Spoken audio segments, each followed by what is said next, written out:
Atenção, crianças, para os 3 desafios estúpidos que podem te mandar direto para o Beleléu. Cavar um buraco até a China. Ser dentista de uma cobra. Banho de banheira com um tubarão. Esses desafios são só piadas, mas a internet está cheia de brincadeiras realmente perigosas.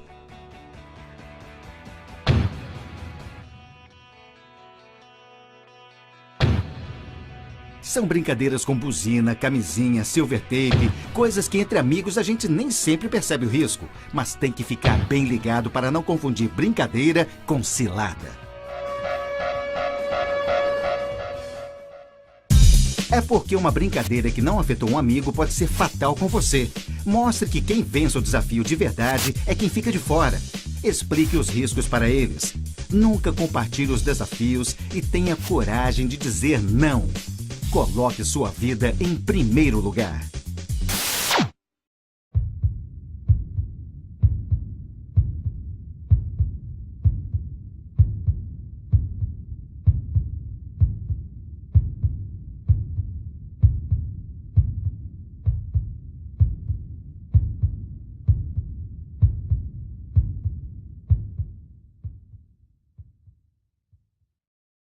Muitos jovens e crianças foram vítimas dessas brincadeiras por não saberem.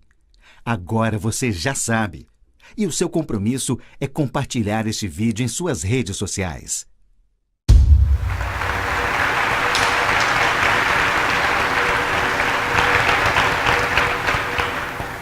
Boa tarde. Eu vou me apresentar inicialmente. Sou Demétrio Gereissati, sou engenheiro civil de formação. Trabalho na área imobiliária, sou casado, tenho 3 filhos, o mais novo deles, Dimitri, perdeu a vida em 2014, aos 16 anos, vítima do jogo do desmaio. Como nós vimos aí no vídeo, esses jogos, esses desafios que estão soltos por aí, não tem nada de jogo. Esse é um linguajar que é usado não só no Brasil, mas em outros países, nos Estados Unidos e na França, são classificados ou chamados de jogos, mas não tem nada de jogo, nem tem nada de interessante. Infelizmente, são riscos muito grandes que os jovens correm, são praticados por jovens de 6 a 17 anos, independente de gênero, independente de raça, independente de condição econômica, e praticam pelas mais diversas motivações, seja a busca de uma sensação de euforia, a busca de uma sensação de relaxamento, a busca por pertencer a um determinado grupo, descobrir o limite do corpo ou simplesmente fazer um desafio. E quem pratica essas brincadeiras não tem a consciência do real risco, do perigo que corre.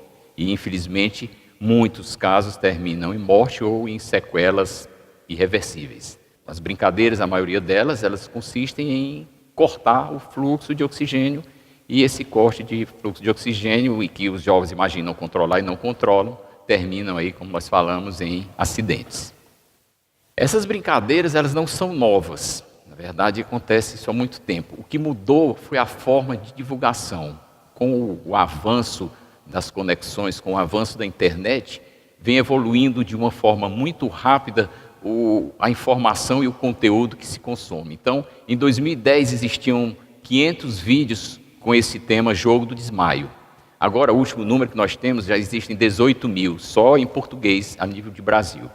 Então, realmente é uma prática bastante arriscada e que está aí solta no mundo.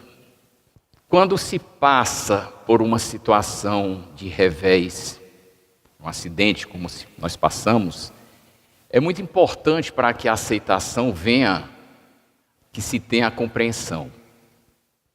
E assim, 3 meses depois do acidente com meu filho, estávamos eu e minha mulher em uma plateia, assim como essa, de um grande auditório, participando do 2º Colóquio Internacional de Brincadeiras Perigosas na França. Estavam reunidos representantes de 8 países, autoridades da área de saúde, autoridades da área de educação, pais, e o assunto foi exaustivamente discutido por 2 dias. E a conclusão que nós chegamos ainda bastante fragilizados, claro, naquele momento, foi que existia um mundo que nós não conhecíamos. Isso foi em outubro de 2014. Em abril de 2015, estávamos lá novamente, eu e minha mulher, dessa vez para morar por mais de 2 meses na França e participar ativamente junto à APEAS. A APEAS é a Associação dos Pais dos Filhos Vítimas dos Jogos de Desmaio, e participamos ativamente do trabalho deles. Nós frequentamos salas de aula para assistir prevenção, nós estivemos em hospitais, nós estivemos em reunião de pais, em reunião de conselho, vendo qual era a metodologia, como era desenvolvido esse trabalho, já que eles vinham obtendo resultados satisfatórios a nível de conscientização e a nível de consciência. Então, essa experiência lá, a partir desse momento, a criação de uma entidade deixou de ser vontade nossa, passou a ser consciência. Aí nós já acumulávamos muito conhecimento de um mundo que nós desconhecíamos e estava claro para nós a vulnerabilidade que a nossa juventude estava. E nasceu assim o Instituto Dime Cuida. Dime, de Dimitri, meu filho, e cuida daquilo que está na essência do próprio Instituto. Nós trabalhamos sempre com o cuidado de alertar e não no cuidado de alarmar, porque alarmar não constrói. Então nós buscamos ter uma investigação, um trabalho muito cuidadoso com as informações que nós passamos para frente. Nós trabalhamos pesquisas sistematicamente, estudos e pesquisa, análise de material, para que a gente tenha consciência daquilo que a gente está divulgando. Nós fazemos prevenções, nós desenvolvemos módulos de prevenção separados, cada módulo falando o linguajar apropriado. Então nós temos prevenção para crianças, temos prevenção para jovens, prevenções para os pais e prevenção para os educadores. O ideal, quando nós somos demandados, é que inicie pelos educadores, inicie nas escolas, na sequência os pais participam para tomar conhecimento e aí uma decisão de pais com educadores se vai fazer o trabalho para os jovens. Então, nós temos essa atuação principal do Instituto Dime Cuida, é levar a prevenção à frente. A gente trabalha com o lema de conhecer, compreender, prevenir. Temos também uma ação jurídica, porque nós precisamos monitorar e retirar o conteúdo indevido de internet. Então, essas ações às vezes são necessárias, quando a demanda amigável não funciona. Nós já tivemos que tirar um livro digital, que com esse conteúdo totalmente impróprio, nós tivemos que tirar de 2 sites aí de venda de livros digitais, mas precisou de uma demanda jurídica. E também para fazer o acompanhamento da regularização da legislação, que visa justamente ter um controle sobre esse conteúdo indevido e a retirada a tempo hábil. Nós temos como 3 grandes metas dentro do Instituto. A primeira delas é que a gente tenha um filtro para evitar que o conteúdo indevido sequer esteja lá no ar, e um alarme caso passe alguma coisa. Isso teria que ser trabalhado, e é possível, tecnicamente é possível, depende de vontade política e de vencer alguns interesses econômicos ainda, mas é possível sim. E assim estaríamos protegidos de um material indevido chegar sem nenhum controle para as crianças. Então esse é o primeiro, é o filtro e o alarme. O outro, faz-se necessário a criação de um núcleo de prevenção em cada estado do Brasil. O nosso país é muito grande e, embora as realidades sejam muito diferentes, essa realidade dessa prática, ela ocorre nos interiores, ocorre na capital, em todas as classes, como eu já falei, e faz-se necessário isso. Nós estamos demandados já, eu diria, por 3 estados para fazer esses núcleos acontecerem ainda esse ano, mas em termos de sonho do Instituto Dime Cuida é ter um núcleo de prevenção, trabalhando interligado e trocando informações em cada estado do Brasil.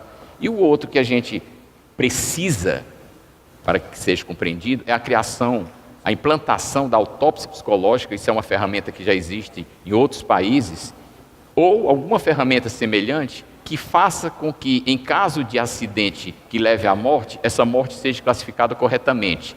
Não seja classificada como suicídio ou morte acidental. Quem pratica o jogo do desmaio não busca sequer desmaiar, muito menos tirar a própria vida. Então, essa autópsia psicológica ela é muito importante para que se tenha estatística, porque sem estatística não vai se trabalhar as prevenções.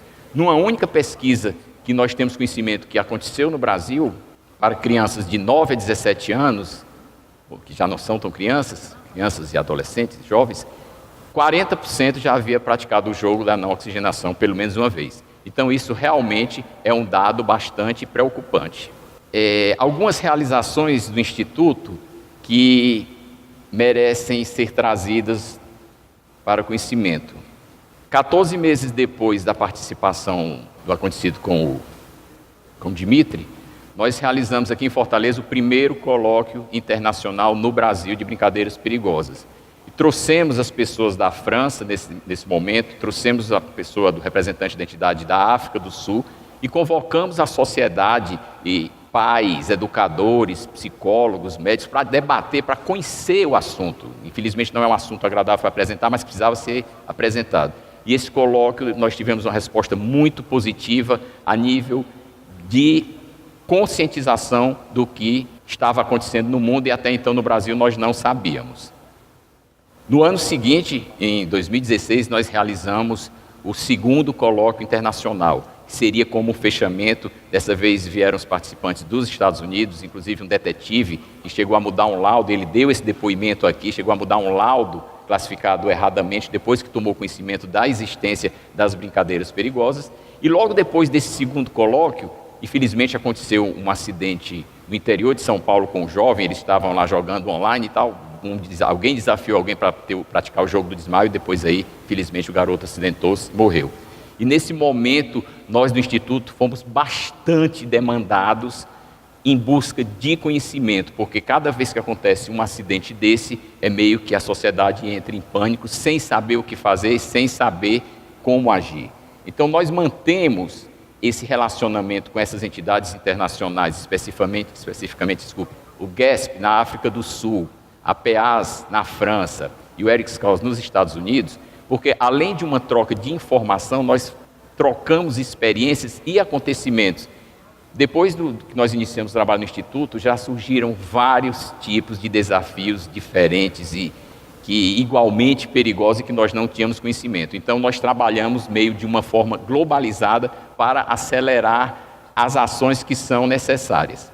Outra coisa que nós fizemos foi esse livro que está aí, Tem Perigo no Ar, é um livro, é uma abordagem lúdica para crianças de 5 a 11 anos, é um livro educativo, ilustrado, mostrando o cuidado que a criança precisa ter com o seu corpo, como proteger bem o seu corpo, não deixar ninguém tocar, o risco de cortar o fluxo de oxigênio, seria uma primeira tentativa mais geral de uma prevenção feita, digamos assim, para todo o público. Tivemos participando de audiência pública na Assembleia Legislativa para que seja instituído aqui no Ceará anualmente a Semana de Prevenção de Brincadeiras para os Jovens. Tivemos participando de audiência pública na Câmara dos Deputados em Brasília para que seja regulamentado a exibição e retirada, quando necessário, do conteúdo indevido na internet. E estamos trabalhando ações pontuais, todas caminhando na direção daqueles 3 objetivos maiores que nós buscamos alcançar. Quando nós pensamos em formalizar o Instituto de Me Cuida, nós nos demos uma missão para o Instituto. E a missão do Instituto é manter acesa a chama do legado de um jovem, atuando em seus sonhos e suas práticas, valorizando a vida. Então nós trabalhamos, além da causa de desmaio, dos jogos de desmaio, o Dimitri tinha um olhar muito especial para os animais de rua. Ele saía na rua, vinham os animais correndo atrás dele, lá no fim tem uma imagem dele assim na rua. Ele tinha uma facilidade muito grande, não só de falar com os animais na rua, mas de trazer para casa também. Então chegava com cachorro, chegava com gato, e nós não gostaríamos de interromper essa prática. Então, 2 meses atrás eu cheguei em casa com uma gata que peguei na rua. Então a gente continua não só com essa atuação pessoal, mas apoiando diversas ONGs, trabalhando castrações, trabalhando tratamentos que precisam ser feitos, resgates, lar temporário, e mantendo assim a chama da prática dele acesa. E o sonho, ele gostava muito de natureza, gostava muito de turismo de natureza. Então nós iniciamos uma ação com os guias de turismo no Cariri, na Chapada do Araripe, onde está lá o Geoparque Araripe, trabalhando para formar e inserir no mercado de trabalho guias de turismo de natureza. Então nós temos parceria lá com o Geoparque Araripe e temos um trabalho todo acontecendo lá nesse momento. Bem, gente, eu não estou sozinho nesse projeto. Quando eu estava lá fora agora no coffee break, alguém pegou minha mão e disse, sempre de mãos dadas. Eu tenho ao meu lado a minha mulher, com toda a sua força e sua serenidade, a Luísa, que trabalha o Instituto de Me Cuida comigo, me dando força, seja no silêncio, seja no sorriso, ou seja no olhar. E nós juntos tocamos esse projeto. Tenho meus filhos que estão aqui também, que apoiam. E é muito importante o apoio que eu recebo e que nós recebemos dos amigos, das pessoas que compartilham aquilo que nós publicamos em mídia social, das pessoas que abrem espaço para a gente levar o nosso trabalho de prevenção, que nos chamam para falar um pouco do Instituto de Me Cuida. Tem uma causa aí que precisa ser cuidada, tem vidas belíssimas de jovens e de crianças sendo postas em risco aí. Então é muito importante esse apoio, o espaço que as escolas abrem para nós. Cada vez que a gente é chamado, a gente tem um sentimento de gratitude muito grande. E assim, nós alimentamos uma saudade para não viver uma saudade vazia. Nós vivemos uma saudade alimentada por um trabalho que a gente entende fazer bem ao próximo. E isso, de alguma forma, permite que a gente não perca a capacidade de amar e que a gente não perca a capacidade de sorrir. Muito obrigado.